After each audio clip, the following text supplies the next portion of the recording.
Thank you, Mr. Chair. Director Patel, thank you for being with us today. Appreciate your time.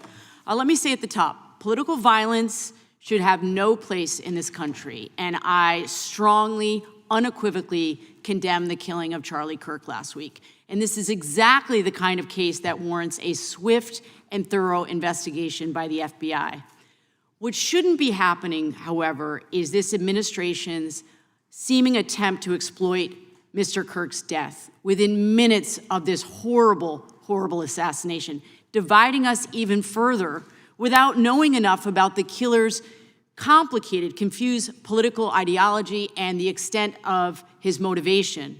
And this week, Vice President Vance claimed that this is, quote, an extremely destructive movement of left-wing extremism, and said that, quote, it's part of the reason why Charlie was killed. He pledged to go after organizations on the left. But Director Patel, it was just 3 months ago that Melissa Hortman, the Minnesota House Speaker, and her husband Mark were shot to death in their home in the middle of the night by a self-identified right-wing extremist and Trump supporter. When that assassination happened, the FBI released a written statement denouncing the killings and pledging to hold the killer accountable. And I thank the Bureau for that. It was clear, concise, to the point. But when you compare that statement to the over 50 mentions of the Charlie Kirk killing and just 4 for the Hortmans on accounts affiliated with the FBI and your personal account, it appears to many Americans that you're valuing some lives more than others, and that's painful. And this is what I'm hearing from my constituents, so I just want to convey that to you. And the Vice President didn't even call on right-wing organizations to tone down their rhetoric after that horrific killing in Minnesota, and he never once spoke about dismantling conservative institutions. This week, when the president was asked by a reporter about Speaker Hortman, he claimed he didn't even know who she was. One of the most high-profile assassinations of an elected official in recent memory, and the president claims to know nothing about it, hasn't even heard of it. It was absolutely devastating for her colleagues and for her family.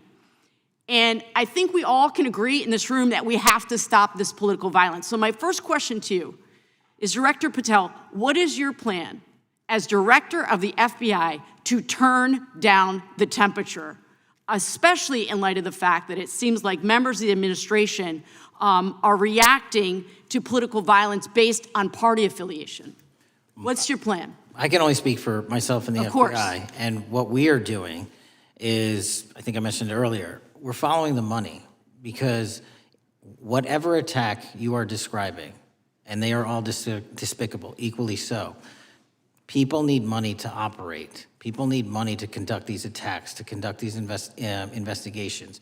And so what we are doing is finding the people that supported this infrastructure system, because even when you say there's a lone, quote unquote, lone wolf actor, he's not truly a lone wolf actor. Something happened along the way. I agree. And so can I just because we have such little time, are you making a commitment right now to follow where the evidence goes in Absolutely. investigating whether it's violence on the left or the right? Because over the last 10 years, when you look at the ideology, I want to follow up on what my colleague from California said. When you look at the data, you look at the Anti-Defamation League data, 96% of ideological motivated killings were committed by the right wing.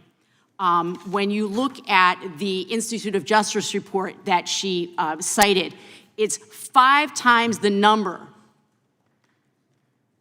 of far-left extremist incidents are perpetrated by far right.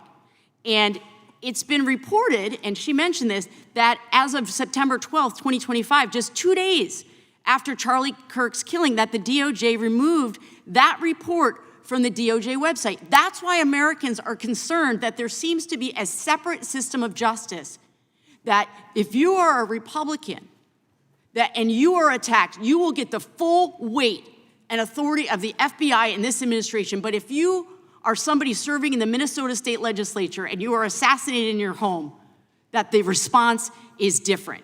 And I think to ignore the threats from the right or try to do a both and when there are multiple instances when it's overwhelmingly coming from the right, this is a disservice, because Americans want to know that whoever they are, whatever their political affiliation, that the response is going to be the same, and it is going to be done with the same diligence. And I'm wondering if you will commit to me right now that you will be a voice right now standing up to those voices in the administration that are adding to the violent rhetoric right now. That's what I'm asking you. Will you commit to this? Time of the gentlelady's expired. The gentleman can respond. My voice will be through the investigations that the FBI conducts, and we will conduct them all lawfully and equally. Can we expect in the future that your tweets in related to one killing will be the same level of concern? The gentleman from Texas is recognized.